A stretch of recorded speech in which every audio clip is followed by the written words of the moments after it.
নমস্কার, আমি মৌসুমিস রান্নাঘরে সবাইকে স্বাগত জানিয়ে আজকে আরও একটা নতুন ব্লগ শুরু করছি। ব্লগ কেন বললাম, কারণ নর্মালি তোমাদের তো আমি রেসিপি শেয়ার করি, আজকে একটু অন্যরকম ব্লগ দিচ্ছি আর কি। মানে আমার সারা দিনের মধ্যে কিছুটা মুহূর্ত আজকে শেয়ার করছি, খুব ছোট্ট করে শেয়ার করছি, ঠিক আছে?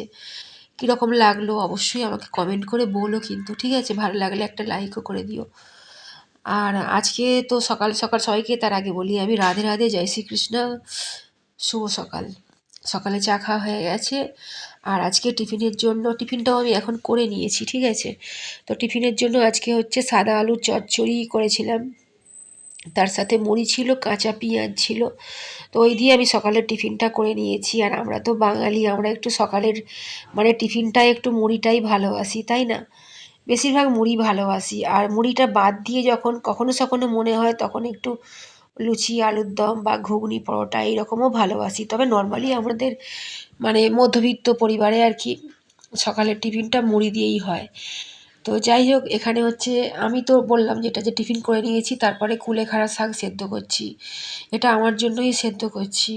তো শাকটা সামান্য একটু নুন দিয়েছি, তোমরা চাইলে এখানে নুন নাও দিতে পারো, ঠিক আছে? তবে সামান্য দিয়েছি কেন জানো তো? কারণ একটু ভালো লাগবে আর কি। কারণ আমাদের যে জিভ আছে না, আমাদের জিভের হচ্ছে আলাদা আলাদা অংশে আলাদা আলাদা স্বাদ লুকিয়ে থাকে, ঠিক আছে? তো এখানে মা খাচ্ছে, ওখানে জুন ড্রয়িং করছে। জুনের ড্রয়িং ক্লাস ছিল আজকে। ও যখনই ড্রয়িং ক্লাস থাকে না, মানে ও মানে কিছু তো দেয় না বাড়িতে, মানে নেক্সট উইকের জন্য, মানে পরের সপ্তাহের যে ড্রয়িং ক্লাস থাকে আর কি, তার জন্য তো কিছুটা হোমওয়ার্ক দেয়। তো সেটা না, ও সঙ্গে সঙ্গে এসে করতে লেগে যায়, মানে ড্রয়িংটা আর কি। কারণ ড্রয়িং করতে খুব ভালোবাসে ও। আগে অতটা বুঝতে পারতাম না, এখন দেখি খুব ইন্টারেস্ট আছে। আর যদি ড্রয়িংটা করে খারাপ নয়, মোটামুটি ভালোই। তো যাই হোক, শাকটা হচ্ছে সেদ্ধ করে নিয়েছি, শাকটা সেদ্ধ করে জলটা নিয়ে নিয়েছি। আর দেখো কুলেখাড়া শাকের যে জলটা আর কি, দেখো ফুটে ফুটে একটু কালো মতো হয়ে গেছে। তো মানে দেখে মনে হচ্ছে না, বলো যে রচা, ঠিক আছে? রচা নয় এটা। তো যাই হোক, আমি তো ঢকঢক করে 2-3 ফোঁটেই খেয়ে নিয়েছি, কোনো অসুবিধা হয়নি। কারণ নর্মালি অনেক সবজি আছে যেগুলো হচ্ছে একটু কষা লাগে বা কোনো গন্ধ লাগে কাঁচা, এটা সেইভাবে আমার তো কিছু লাগেনি, মানে বেশ ভালোই লাগলো খেতে।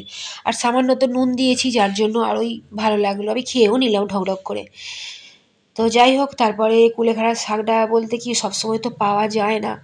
আর বর্ষার সময় না যে কোনো শাক যতটা কম খাবে ভালো, জানো তো? কারণ শাক পাতায় না ওই পোকামাকড় বাসা করে, ঠিক আছে? ডিম পাড়ে, মানে ওই জন্য যদিও খাও আর কি, কারণ বর্ষাকালে পেটের প্রবলেমটা বেশি হওয়ার চান্স থাকে শাক খেলে, ঠিক আছে? তবে আমি আবার শাকটা খুব পছন্দ করি, আমি খাই, জানো তো? পরিষ্কার দেখে কিনে নিই।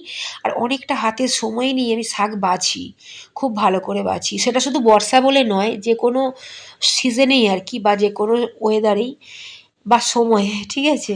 ওই শাকটা খুব সুন্দর করে বাছি, খুব সুন্দর করে ধৈর্য ধরে। হয়তো কুচোবো না ভালো করে, কিন্তু বাছাটা খুব ভালো হয়। হাত দিয়ে ছিঁড়ে শাক রান্না করে ফেলি অনেক সময়, ঠিক আছে? আর কুলেখাড়ার শাকটা না আজকে খুব ভালো ছিল, খুব নরম, যার জন্য খেতে খুব ভালো লাগছে আমার। কিছুই এতে দেয়া নেই, তেল টেল লঙ্কা কিচ্ছু দেয়া নেই, জাস্ট ওই যে সেদ্ধ হচ্ছিল জলটা তখন খেয়েছিলাম। আর শাকটা ছেঁকে রেখে দিয়েছিলাম, ওটা এখন শুকনো ভাতে একটু চটকে নিয়ে খাচ্ছি, খুব ভালো লাগছে, খুব মানে খুবই লাগছে। আর কিছুটা শাক আমি জুনকেও দিয়েছি, কারণ জুনকেও খাওয়াতে হবে, ঠিক আছে? তো যাই হোক, আর আজকে যেটা দুপুরে রান্না বান্না সেটা হচ্ছে শাক সেদ্ধ তো আছেই, আর মুড়ো মানে কাতলা মাছের আজকে একটা বড় মুড়ো পেয়েছিলাম, তো সেই মুড়োটাকে কষা কষা করেছি, পেঁয়াজ, আদা, রসুন, টমেটো আর লম্বা করে কিছু আলু কেটে দিয়েছি। তো এই হচ্ছে আমাদের আজকের খাওয়া দাওয়া, মানে মাছের মুড়োর কষা বলতে পারো, ঠিক আছে? খুব ভালো হয়েছিল, একদম সামান্য তেলে করেছি।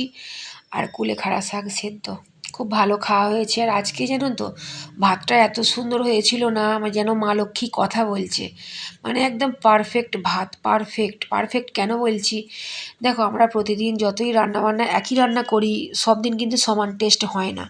সেই রকমই কিন্তু ভাতটা কখনো একটু শক্ত রয়ে যায়, কখনো একটু ফ্যান ফ্যান রয়ে যায়, নরম হয়, ঠিক আছে? পারফেক্ট খুব কম হয়। আর আমি এমনিই ঝরঝরে ভাত খুব ভালোবাসি, কিন্তু শক্ত নয়, মানে ভাতটা ভালোভাবে সেদ্ধও হবে অথচ পারফেক্ট আর কি, মানে ঝরঝরেও হবে। তো একদম সেই রকম আজকে ভাতটা হয়েছিল।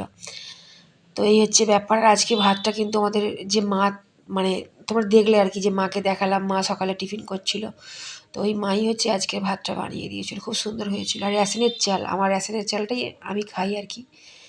তো ভালোও লাগে। এখন তো আর আগের মতো তো রেশনের চাল দেয় না, এখন তো রেশনে খুব ভালো চাল দেয়, অনেক বছরই হয়ে গেল রেশনে খুব ভালো চাল দেয়। আর আমি যখন খেতাম মানে ধরো 15 বছর আগে, ঠিক আছে, 15 বছর না, সরি ভুল বললাম, কত হবে, হ্যাঁ 15 বছরই হয়ে যাবে, ঠিক আছে। তখন আমার মেয়ে পেটে ছিল, মেয়ে হওয়ার পরও তখন যখন মানে রেশনের চাল খেতাম না, তখন খুব কালো কালো থাকতো চালেতে, সেই দেখতেও খারাপ লাগতো, একটা গন্ধও ছাড়তো। কিন্তু এখন তো রেশনের চাল মানে মানে মারাত্মক পরিমাণে ভালো, খুব সুন্দর দেয়। আমরা অবশ্য কিনেই খাই, কারণ আমরা রেশন পাই না, ঠিক আছে।